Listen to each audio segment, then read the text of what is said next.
Hello friends, good morning. So, today, ito po ang ating ulam, gisadong gulay. So, magluto po tayo ngayon mga friends. We have here squash, eggplant, pichay, and some spices like onion, garlic, and chili. So, this is our menu for this morning, and this is for our lunch.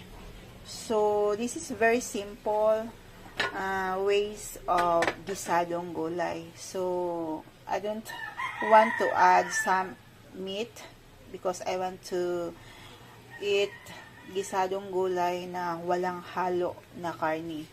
So here we go, magluto na tayo mga friends.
This is a little bit, I add a little bit black pepper. Will cover.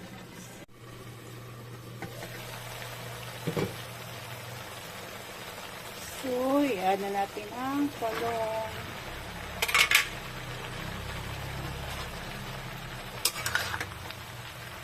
Yummy ito mga friends.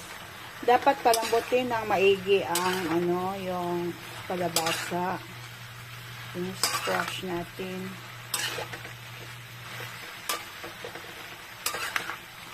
Kung medyo na ang water, kaunti na lang ang water, dissolve na ng masyado sa sa squash.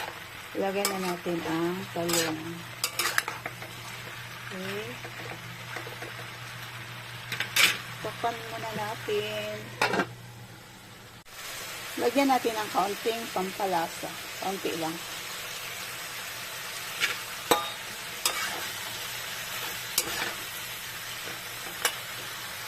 Lagyan na natin ng steam na pichay.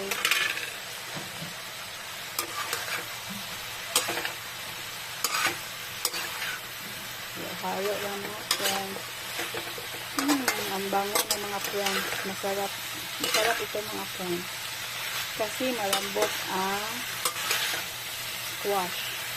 Ang hindi ko magustuhan mga friends sa gisado na gulay pag hindi malambot ang squash.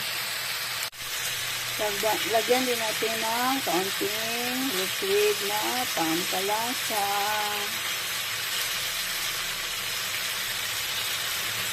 Konti lang mga friends kasi hindi ito healthy. Gusto ko healthy ang kinakain ko. Pero Pag ako lang mga friends ang kumain, wala na mga pampalasa, ano-ano pa. Pero, meron na kumain na kasama namin dito. Meron ibang tao na kumain.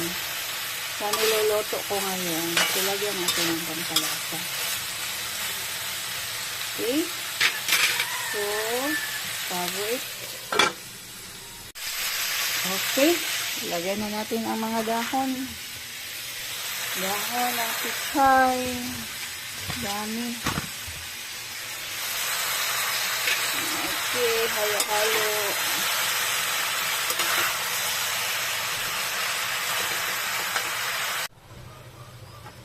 So, luto na ang ating gisadong gulay. Patayin na natin ang apoy. Okay, this is our gisadong gulay. Sana kumain ang mga bata ng gulay.